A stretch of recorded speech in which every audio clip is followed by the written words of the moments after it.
Thank you for taking the time to be with us today to talk about thermal energy networks and 10.4 CT. For those of you who are new to 10.4 CT, I'd like to give you a very quick introduction to who we are. Um, we formed this summer or those of us at PACE, People's Actions for Clean Energy, formed this summer 10.4 CT because we thought it was time to begin promoting community-led thermal energy networks here in Connecticut. A lot of this was prompted by the passage of a uh, thermal energy network grant and loan program, which was contained in SB4, which was passed by the legislature earlier this year. We have really two main purposes. One is to start the process of acquainting individuals, advocates, town staff, town elected officials, and other stakeholders, nonprofits and churches, and really anyone who's interested in what a thermal energy network is, how they can be so very different from each other, and yeah, and what is coming down the line, why they're so important. We also had another purpose, which is that although the grant and loan program was established, it was not funded. And we wanted to have a group that could be lobbying for the funding of this essential program.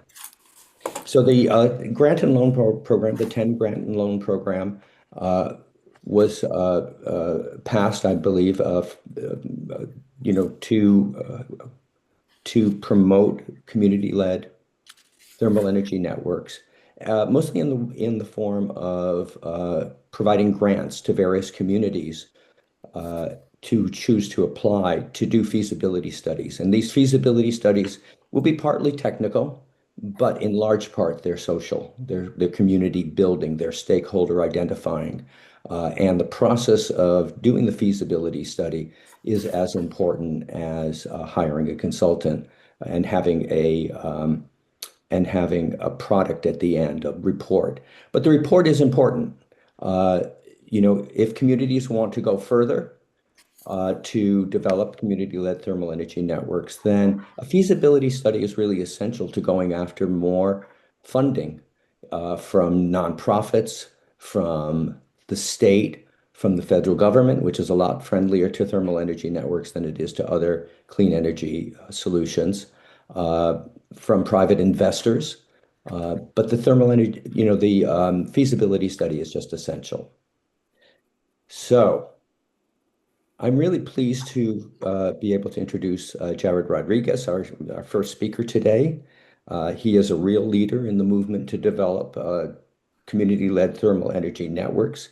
To my knowledge, he works mostly in New York and New England, although he may have projects elsewhere, and has had clients such as NYSERDA, a variety of private companies, the nonprofit HEAT, an extraordinary organization in Massachusetts, home energy efficiency team.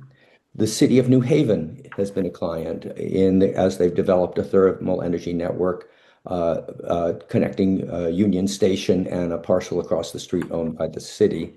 And he has also worked with organizations like ours, such as the Vermont Community Thermal Network, the Vermont Community Thermal Networks. And I'm pleased to see that their executive director, Debbie New, who we really enjoyed getting to know, is with us today. So with that, I would like to turn you over to Jared. Great, thank you. Sure. So I'm Jared Rodriguez. I work under my firm called Emergent Urban Concepts. Um, and I also work under another firm called Community Decarbonization Partners, which is sort of like a spin out of Emergent Urban Concepts. I could give you a little bit of background on myself, and then I think I wanted to talk more about what I think is like an optimal approach to identifying thermal energy network opportunities, stepping back from feasibility studies. So there's a bunch of work that has to happen before you want to go after funding for a feasibility study, which in some cases can be really expensive. But we'll talk a little bit further about that. So I don't know if I could share my screen at all. Am I able to? Looks like I'm able to. Okay, so I'm not going to do it yet. But some background about myself. I have a background in civil engineering, architecture, urban planning, real estate development.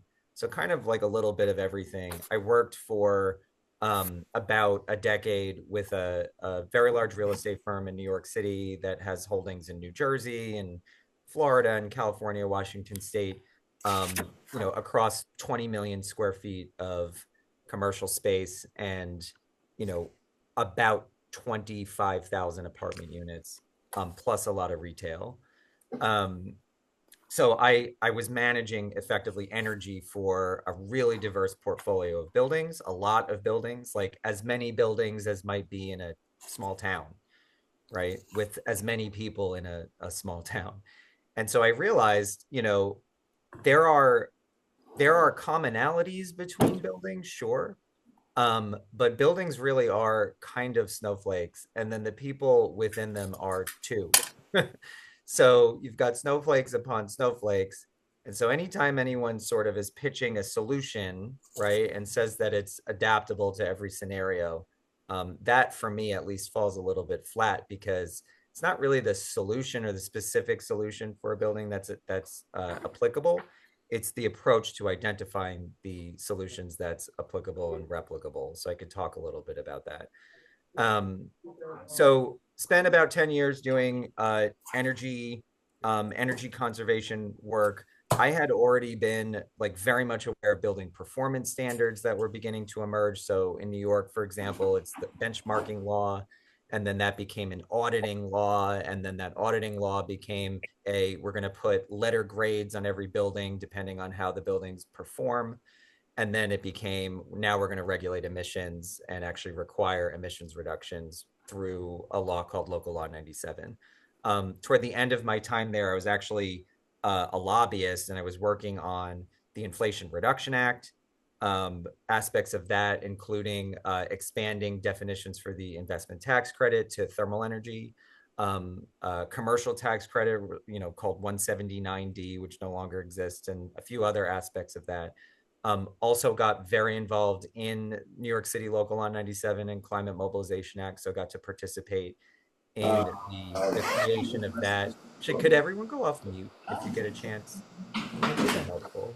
Listen to this and I don't know if everyone Yeah, could go off if mute. everyone could mute themselves out, that would be terrific. Thanks. Yeah. Okay. Um, and I think the host can mute people too if you right click the top right. Um, so so you know through that work, was introduced to a lot of folks at the city and state level. They came to me after a new program was announced in the state by the governor called the Empire Building Challenge. And they asked me to join their team and help create that program. Um, and I said to them, I'm like, well, I'm not gonna be an ISARTA employee, but I'll be an advisor.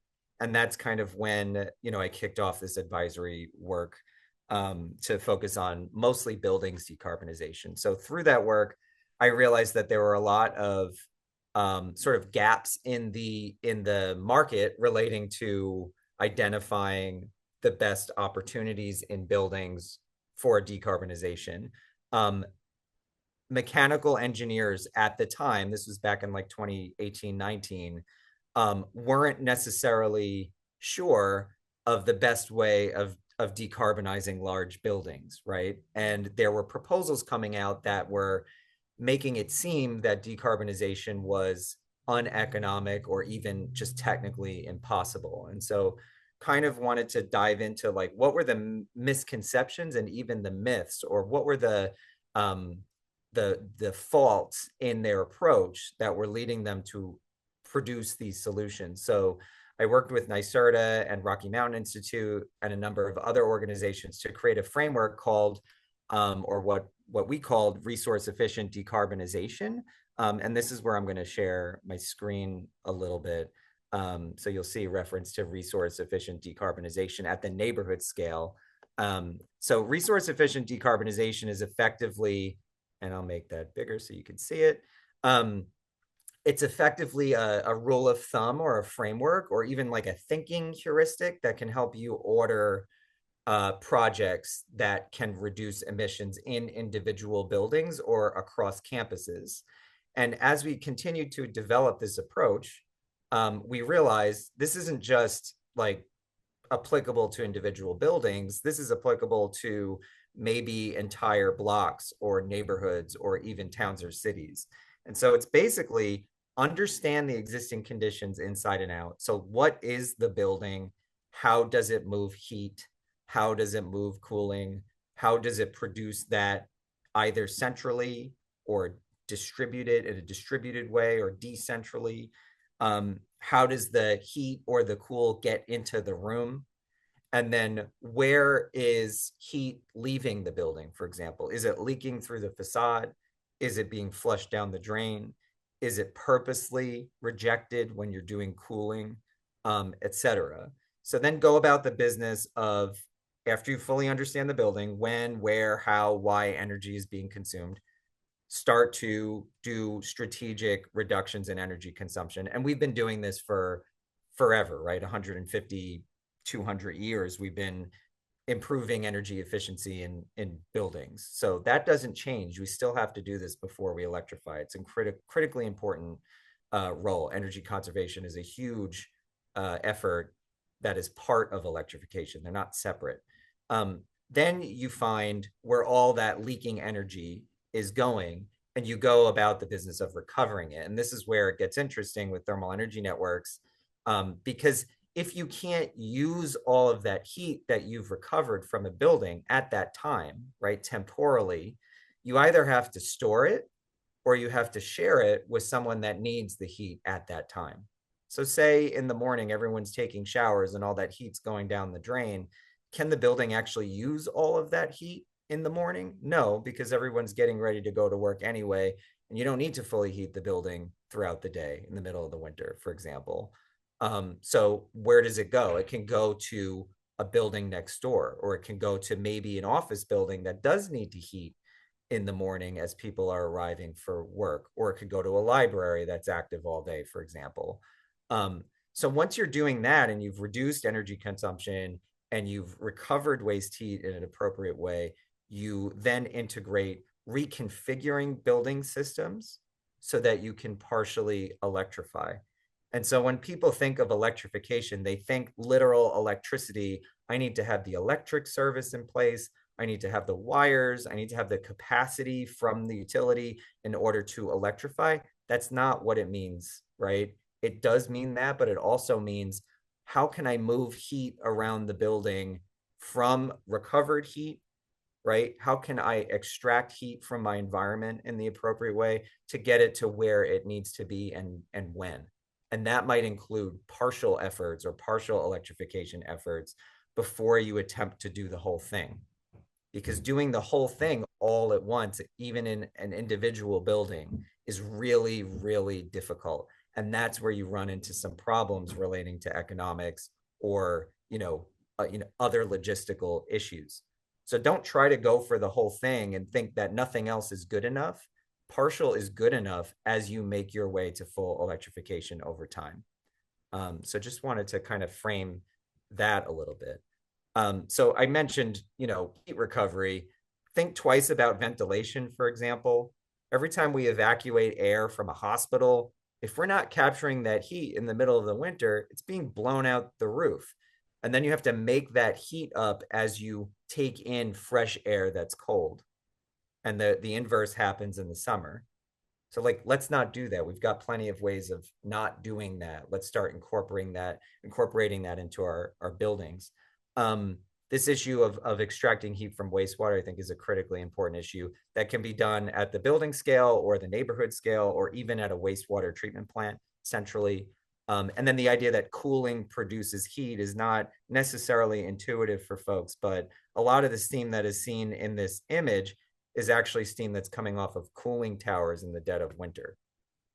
So you can see, if you're watching our favorite national news network that's located on 6th Avenue across from Rockefeller Center, you can see in the middle of the winter this giant billowing cloud of steam that's coming off of Rock Center and crossing 6th Avenue, that's heat that's being extracted from the office buildings, extracted from data centers and telecom rooms, extracted from basements because they're getting too hot because they might have boilers in them or they're next to the subway, and it's just dumped outside and not used. So that's not acceptable in a world where we're energy constrained. We've got conditions where we've got very large data centers across the street from public housing. Those folks are struggling to stay warm while the data center is dumping enough heat to heat the entire neighborhood. This happens day to day in Manhattan, for example.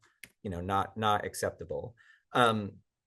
So now, if we start to go beyond just the building footprint, right, or campus footprint, we start thinking about how we might extract or store heat from other resources or thermal energy resources that are outside the building and in the environment.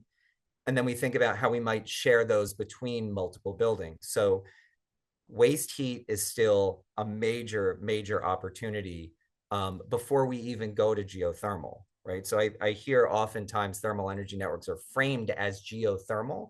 And yes, that's a thermal energy resource that's accessible in most places. It's also like a little bit expensive.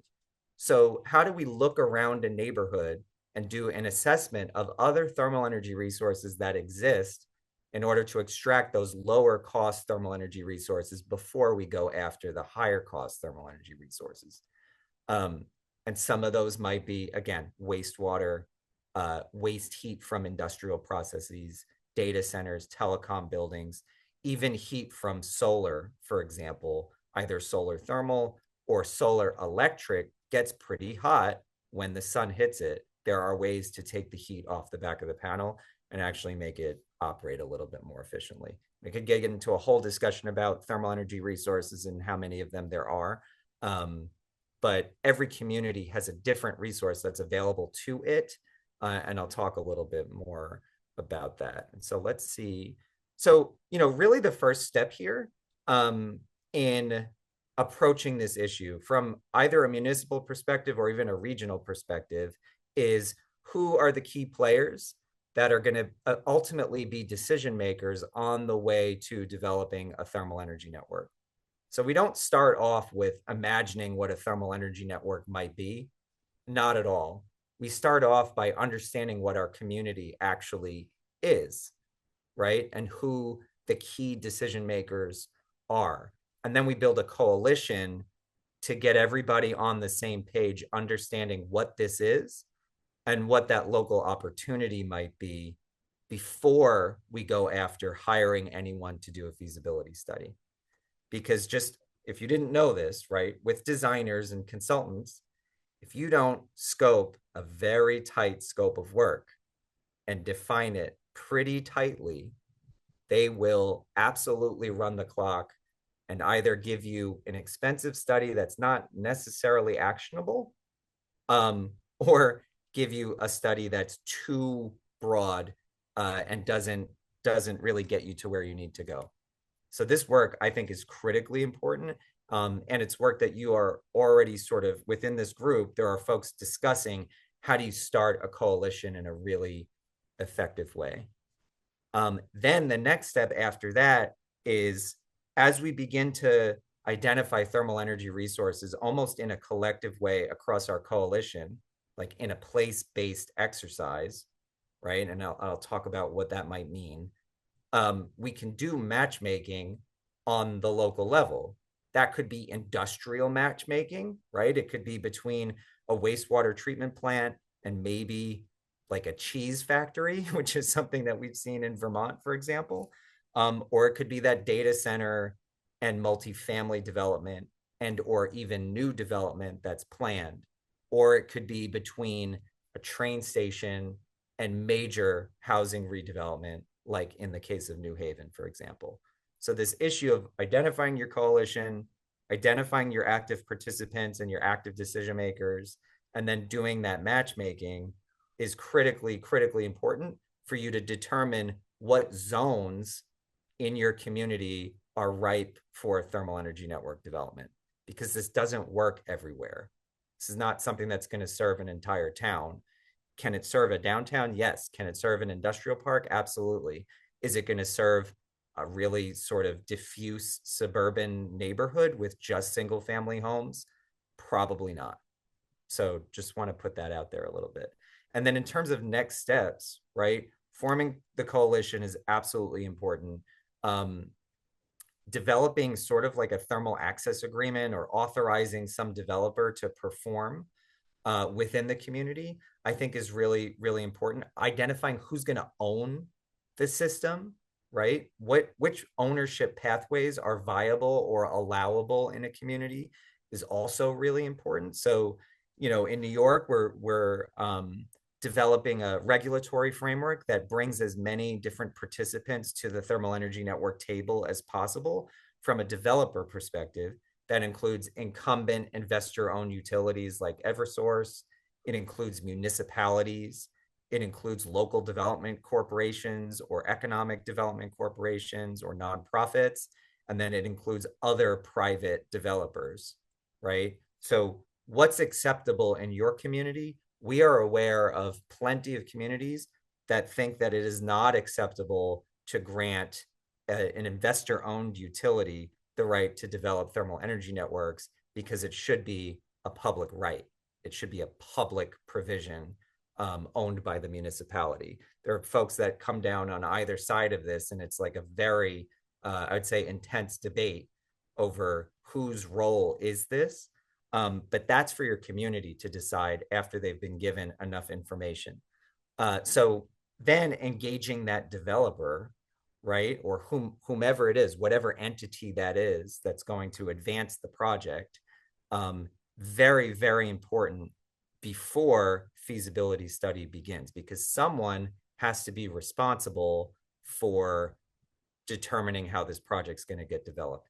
So if you don't identify a local champion or a person or a group of people that's actually responsible for this, it's going to spin out and fizzle out over time. So I think that is also like crucially important. So I threw a bunch of things at you. I don't want to keep showing my screen. Um, Kind of want to make this maybe like a conversation with pop-up questions that could maybe illuminate some of the things that I said. But just going back to previous to a feasibility study, like before you take on an engineer, what are some of the things that need to happen? And building that coalition is first and foremost. Finding the people that care about this, right? And oftentimes you'll find that in economic development circles or affordable housing circles, anyone that's interested in climate action, anyone that's interested in environmental justice or reducing air emissions, right, to make air healthier, um, local government, departments of public works, right? There's a lot of different folks that have different perspectives that are interested in this idea, not because this is a thermal energy network, but because it unlocks a lot of what they're trying to do, right? And I'll give an example of this. If you're trying to build affordable housing, one of the best ways to make housing affordable is by taking the heating and cooling systems out of it and centralizing those systems so that the buildings are just being provided with heat instead of having to make their own heat. That's a critically important thing. There's a reason why the New York City Housing Authority, right, has central plants all over the place and they feed a campus, because that is one of the least costly ways of heating lots of buildings all at once, right? There's a reason why in Germany after World War II, most housing production, right, to recover from the war after cities were destroyed, had central heating plants. That's true of most of Scandinavia and a good portion of the Netherlands as well, including France. So we kind of know how to do this. A lot of folks sort of are caught by the what seems like new technology. This is not new technology at all. We're talking about at least 75-year-old technology when it comes to heat pumps. And then when it comes to district energy, we're talking about 200-year-old technology. So there's a misconception that this is difficult. There's also a misconception that municipalities can't do this. But municipalities do this all day long. They already pipe water to their residents and businesses. They already extract waste and bring it to a central point and process it. So municipalities already have the skills to do this kind of work. Yes, investor-owned utilities have the skills to do this kind of work as well. Sometimes like they pretend that they don't, but they do. And so there's a I think a lot that's out there that's sort of myth and misconception that should be dispelled. And you'll find that once you build your coalition and you start your first like workshop, which Debbie and I do all the time in Vermont now, and even in Connecticut and New York and New Jersey, um, you're still doing that myth dispelling work so that you could get people on board. And if you do it in the appropriate way, um, and you do it like earnestly, right? Because people really do want to learn and understand this. I think this is intuitively interesting for a lot of people, even sort of naysayer type people. Um, then you're going to get there and you'll get a core group that really gets this, that then can go out and help the rest of the community understand as these opportunities emerge. So I'm kind of going to leave it at that. It's 1 o'clock. So I don't know how we want to do maybe questions or discussion. Peter, if you have any to kick off.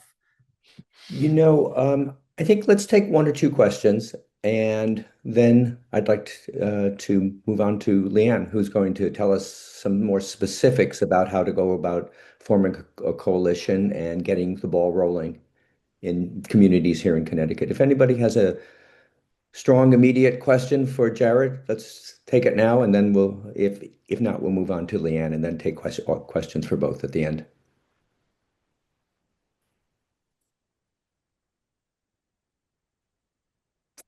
Okay. And we can do questions by the raised hand function later. There is a question in the chat about the capital area system. Right. Oh, okay. Yes. So to my knowledge, right, there is a way of doing a decarbonization study for the capital area system or a modernization study. Um, to my knowledge, that the if you wanted to do that appropriately to actually arrive at actionable next steps, that has not happened. So That's true. so you don't just hire a mechanical engineer and say, decarbonize this central plant. It's more like you work with urban planners and other through a coalition to figure out what are the opportunities to decarbonize this central plant. And then how does the central plant evolve over time? And once we understand how it evolves over time in steps, then you can hire a mechanical engineer to help you achieve those steps. I think that is the main failure point with a lot of what we're seeing, um, even nationally, is that we ask the wrong people to come up with the solutions that other people should be helping to come up with. Yeah, you're very right about the lack of attention to the 15, now 13 buildings on the capital area system, and that work of looking at them closely was not done. Okay, let's move on to Lianne. Lianne is part of the 10-4 CT team. She's a scientist coming to us from the wind in or offshore wind industry. Bernie and I felt very fortunate to get to know Lianne and to have her participate in this with us. And she's going to tell us how to do some of this stuff in a little more detail. So, Lianne. Thanks, Peter, and thanks, Jared.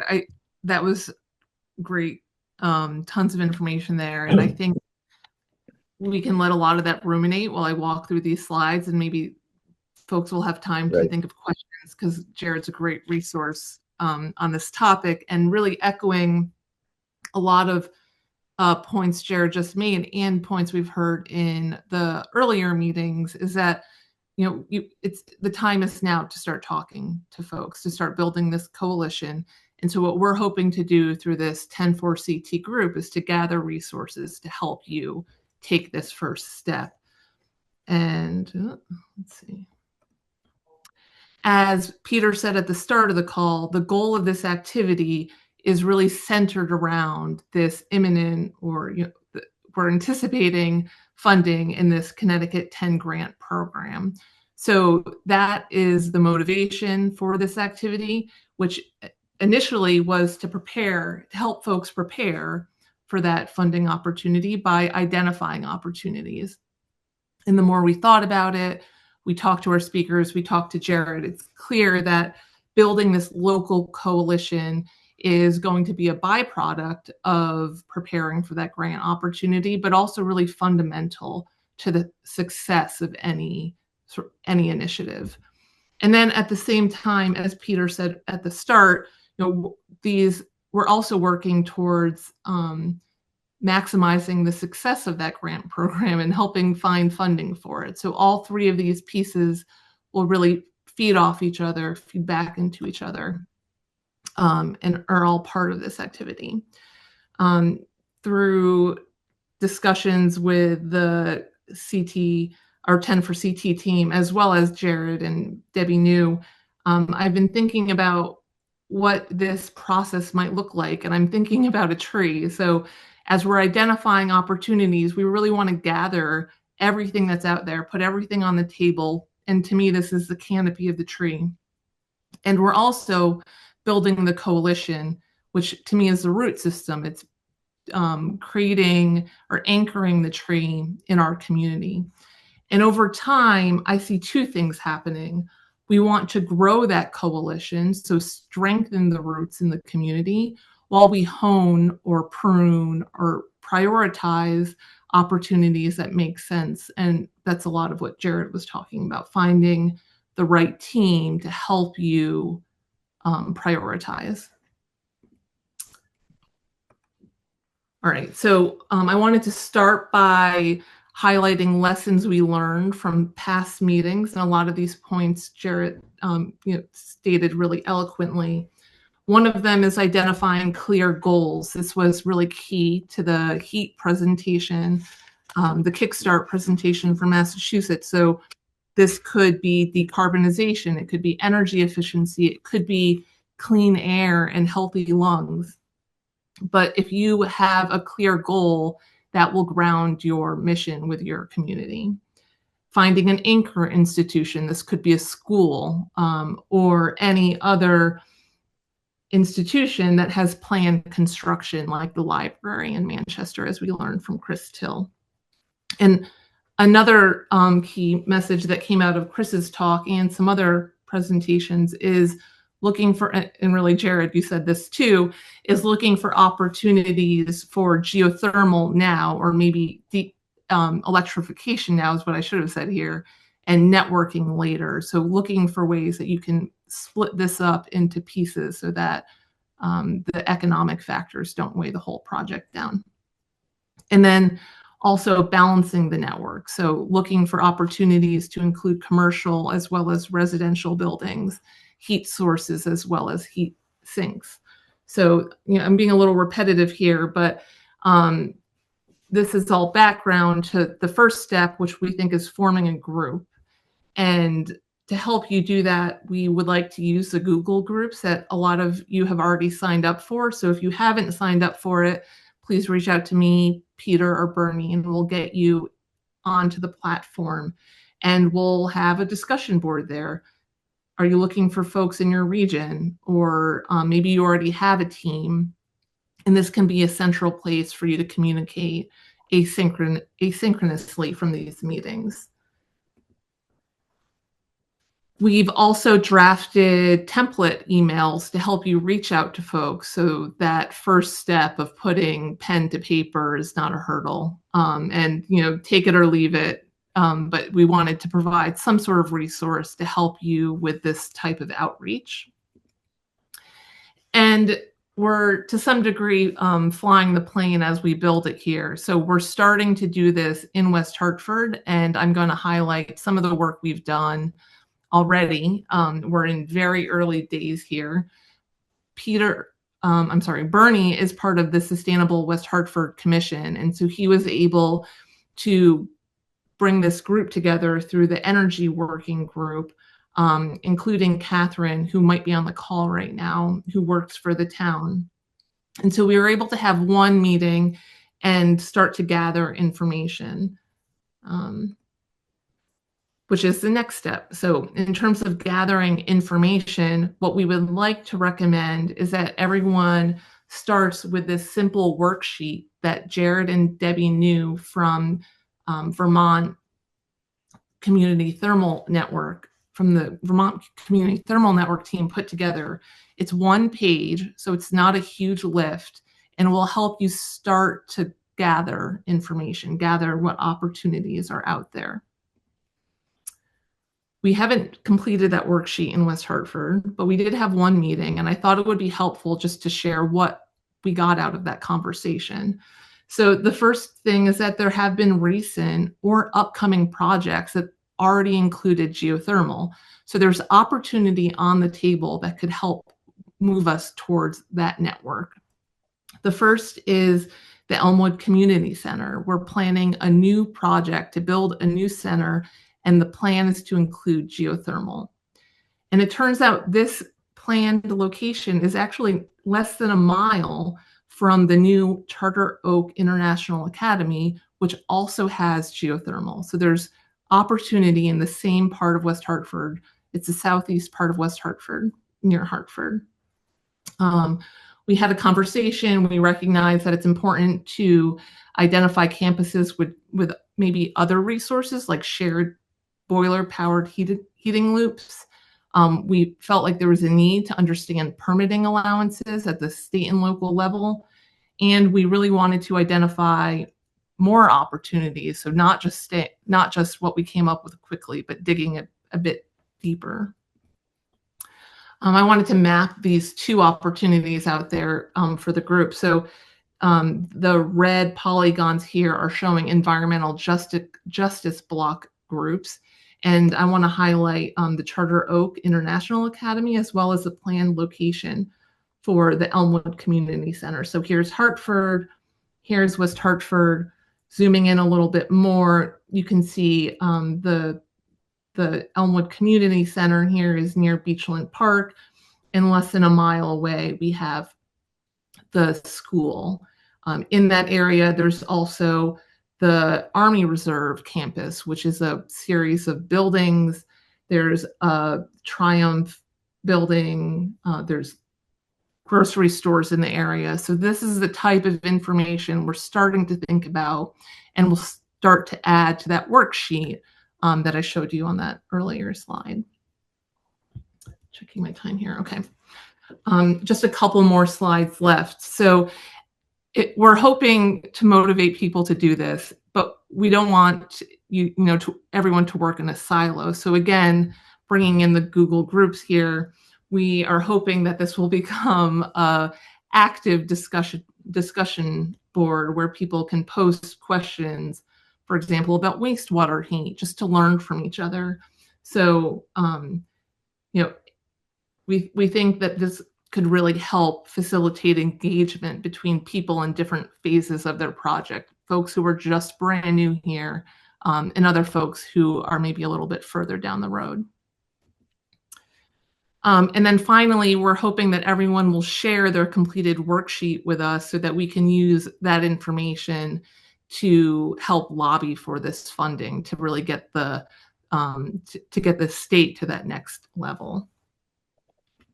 And then I wanted to end with some thoughts on step 2. As I mentioned, we're flying this plane as we build it, and we're not sure what step 2 will be. Jared identified a couple great steps that need to be taken.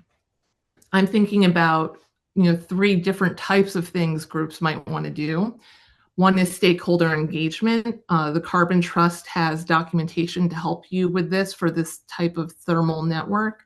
Their steps are identifying the audience, mapping and categorizing, prioritizing actions, and then planning the engagement.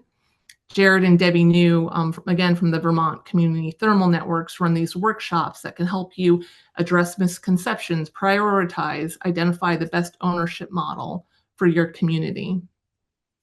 You also might be thinking about an initial assessment. So the Oak Ridge National Laboratory has ground source heat pump screening tools. And really here, I'm just trying to show that there's a lot of resources out there that we can help gather together so that maybe it will be easier, together. The EPA has district energy planning guidelines. And then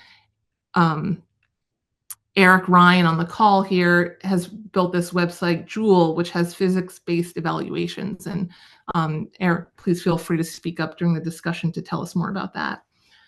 And then maybe you also feel like you need to seek some funding. This could be a smaller amount of funding, maybe a municipal planning grant, or maybe we're already to the Connecticut 10 grant opportunity. Maybe something becomes available. And then I also wanted to highlight that the Department of Energy does gather funding opportunities related to this topic. There's no open funding opportunities right now, but they do have a list of past opportunities, which could be helpful in identifying funding. And I think I'll end there so we can have a discussion. Well, thank you very much, Lianne. That was great. And I was so dazzled by Jared's presentation that I think I neglected to thank him and to say that what a great presentation it was. So I would open things up to discussion. Go ahead, Jared.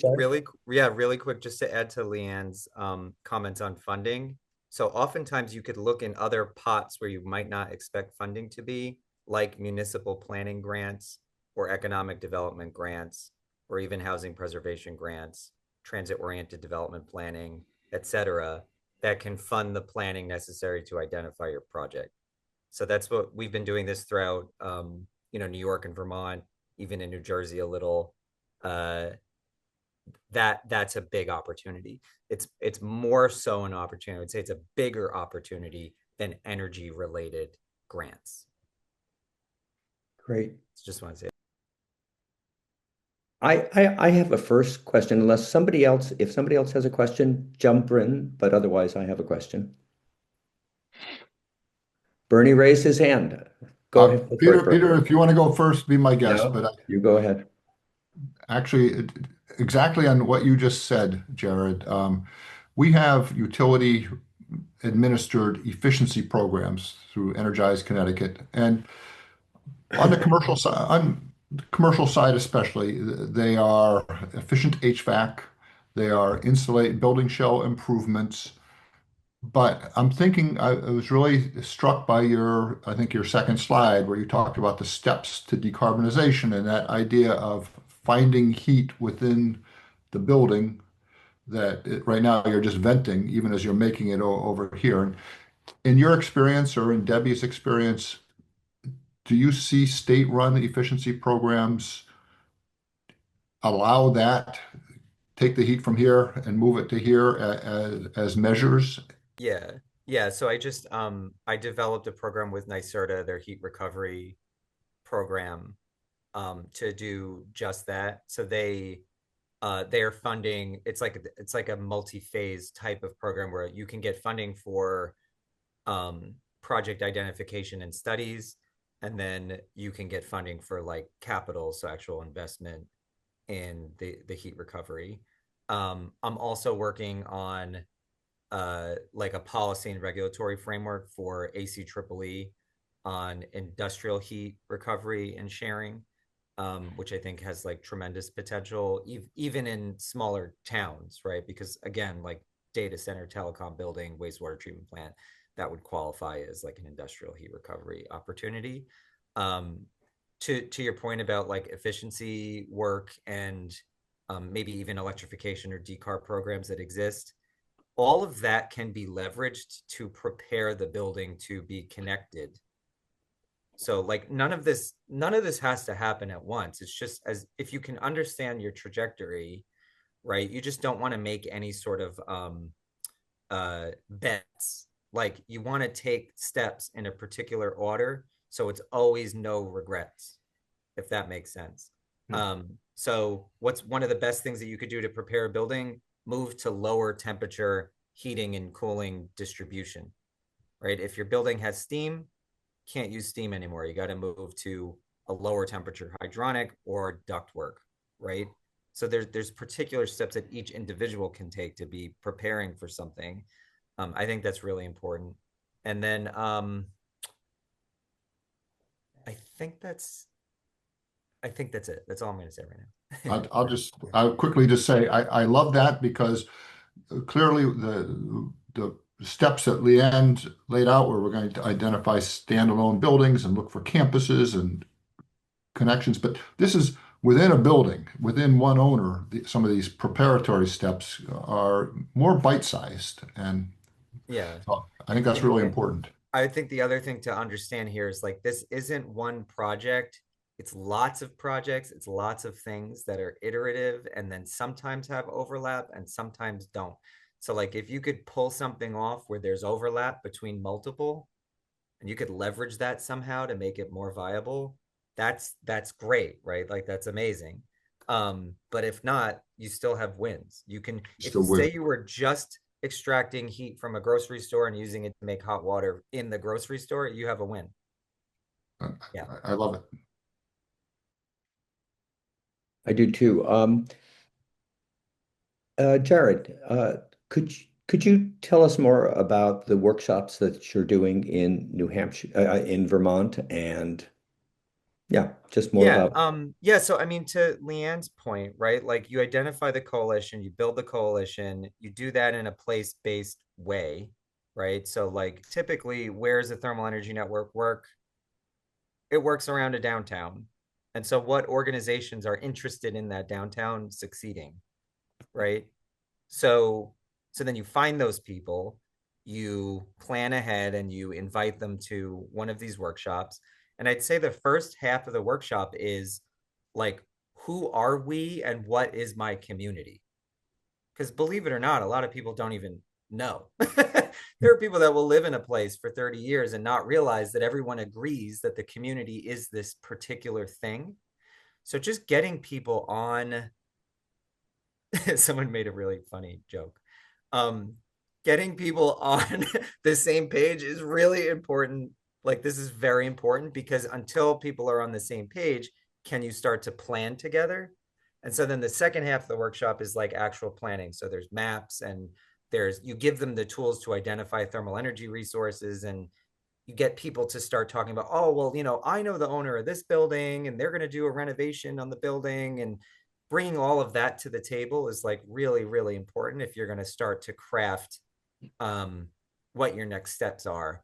And then out of that workshop, there's an exercise to create something like a strategic plan or a strategic decarbonization plan that looks at the community and starts to zero in on specific opportunities. And like we've done that, right, as paid, like as a consultant, via some of these municipal planning grants. So like we're in process with Bellows Falls right now. We're talking to South Royalton in Vermont and Newport, Vermont, and a bunch of others. And then we've also done like what's the cheap version of that? Like rule of thumb like how do we just quickly do that? We did that for Middlebury and Manchester, Vermont, and I've done this for Nyack, New York, and even parts of Manhattan or Queens, Westchester County, upstate New York as well. New Jersey, Newark, we did an exercise and a, a workshop recently and had the Devil's Arena in the room and Prudential Life Insurance Company with big million-square-foot office buildings. Like you could do this at any scale, as long as you're drawing like a relatively tight neighborhood boundary. This is actually doable. But I would say the workshop is like really critical because it's the thing that cements the coalition. Otherwise, it's like loosey goosey, right? Like you really want to cement this in place. Yeah. So you have the beginnings of a coalition before you do a workshop. Yeah. Some And the of this. workshop helps you build your coalition too. Okay. Yeah. Jody. Hi, thank you for this. This has been very helpful. Quick question, hopefully. Is there are there types of buildings that work well to start planning around? So, whether it's schools, grocery stores, or, Do you base that on the amount of heat that's generated or by location? Yeah. Is there one criteria that is worth having weighted a little bit more than another when you're trying to decide where to do this? Yeah. So the first one I would say is what is the distribution in the building? How does heat and cooling move around the building? And then where is that made? Right? So Bellows Falls, Vermont, I'll give you an example. They have this really large town hall building. It's got like performance space in it. It's amazing. It's like this incredible building right in the center of the downtown. So one, it's already strategic because it's in the center of the downtown. Two, it's strategic because it's the seat of government and they've got everybody's ear, right? And three, it already had low temperature distribution throughout the building, heating and cooling pipe work, right? Moving low temperature hot water and moderate temperature cooling throughout the building to do heating and cooling. And all of that was centralized in the cellar. So if you wanted to connect the building to a thermal energy network, it is there and already connectable, and not much work has to happen throughout the building to make it connectable. Other building types that are like that, I would say any new library is probably like that. Maybe not. I mean, it really is building by building. Grocery stores, hit or miss. Like you can't really Hmm. tell until you really start looking at it. Hospitals usually yes, Hmm. usually, but not always. So it really is like this idea that maybe Lianne can get into this with the worksheet. This idea that you are simply assessing buildings and understanding how like cooling and heating is done, how does it move, and then how does it get into the room. If you know those things about a Mhm. building, you can tell like which ones are adaptable and which ones are going to be more difficult. Steam buildings, just difficult. It's just going to be difficult. It is what it is. Unless the shape of the building or something about it makes it a little bit easier. Any building that's going to undergo a major redevelopment or renovation or repositioning or anything like that is a good building because you're ripping everything out anyway. And all new construction is a good building because you can plan for this and do it. Yeah. Thank you. Yep.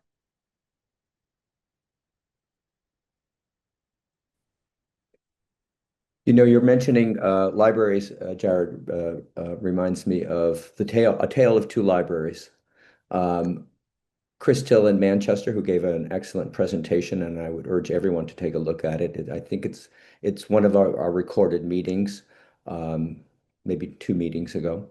And Chris is the facilities manager for the city of Manchester, and when he was asked to start planning a new library facility, he saw the opportunities right there, I believe, right from the start, starting with making it a ground source heat pump building.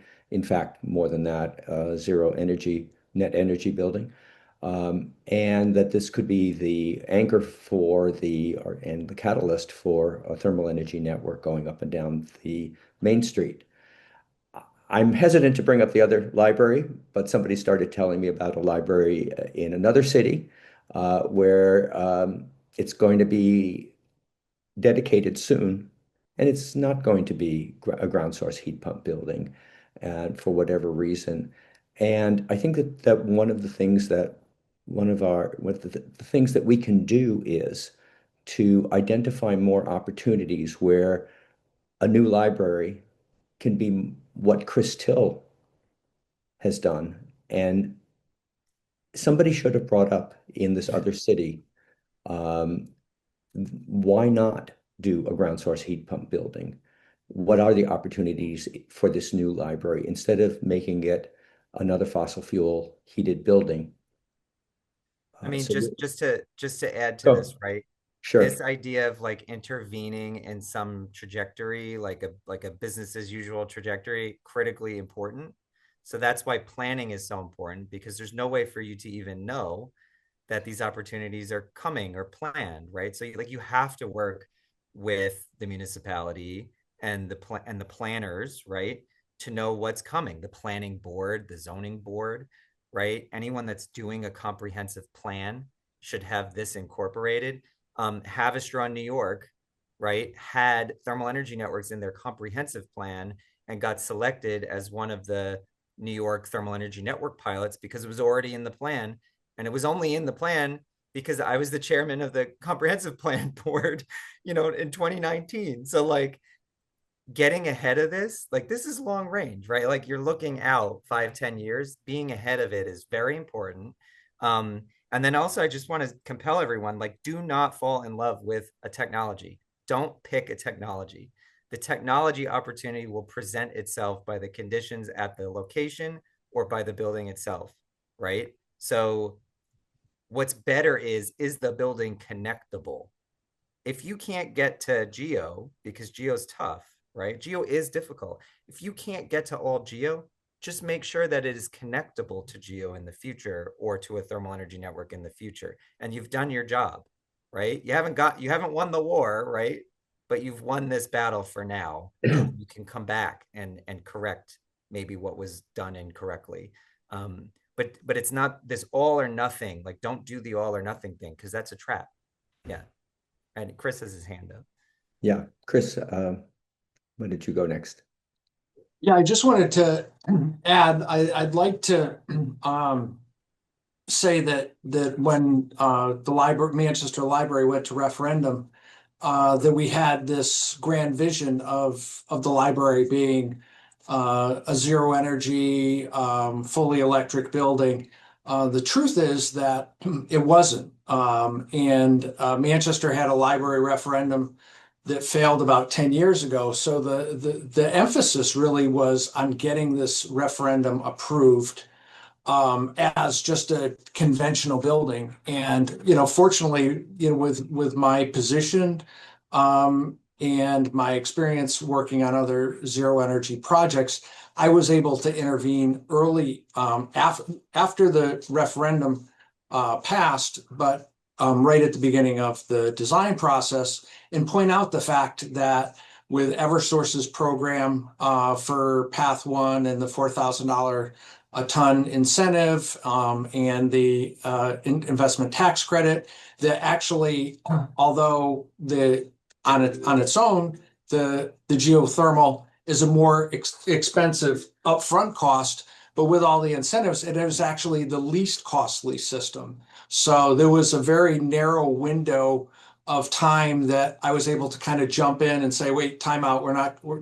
Our DD documents actually came through with condensing boilers and a chiller. And I said, no. Like that's not what we want. And so I think the point that I'm trying to make is that having people that are like knowledgeable of these systems and the incentives and all that kind of will allow people to interject themselves at an appropriate time. If it can't be done right from the beginning, that sometime in that project design window that people can kind of jump in and say, no, I think we should look at doing this a different way. Like redirecting it is like the most important thing. Like this is what I would do like professionally when I work for the commercial real estate company. I still do this with the engineers when they have their heads down. They're trying to solve like a specific thing, and sometimes they don't see the whole thing. And so that's why, like, even during a design phase, like way down the road, like once you have a project and you're in design phase, don't let anyone go off on their own to come up with something, because they're probably not going to do it right. You've got to always have this iterative, collaborative, we call a charrette type process where you've got multiple stakeholders at the table helping to come up with a solution versus letting any one individual to go off on their own to solve a problem, if that makes sense. Bernie, I'm going to let you have the last question. Oh, can't hear. I'll be very brief. Thank you, Peter. I just want to highlight a comment that Jeff Howard put in the chat, which I think I've seen this before, but in Europe, evidently, they have just created a literally a heat map, sources of large sources of waste heat as just an asset. So as we're doing this sort of work, like I think tomorrow we're meeting with Leanne and some others, it would be, we can put some dots on a map in West Hartford, whether we connect them or not, but they just to identify them and catalog them as sources of heat. So uh, I did, that was such a compelling idea, and I'm sorry I didn't bring it up out of the chat sooner. And that's literally that step 2 out of the workshop is you start to map this. And then if you want to go further in more depth, you can do this strategic decarb planning exercise around a particular downtown area so that you have something more formal that can serve as a guide for next steps after that. Yeah. Great. Well, we're a little past time. I want to thank Jared and Leanne for both fantastic presentations. I learned, every time I interact with Jared, I learn something new. And one thing that we need to talk about is the possibility of some of these workshops in Connecticut. But Leanne and has gotten us moving on this. I want to thank everyone again for showing up. And please, if you would like to do this exercise that Leanne has laid out, you're not sure how to do it, please reach out to me, to Leanne. We want to help. We can help, and we can do this all together. So again, thank you, everyone.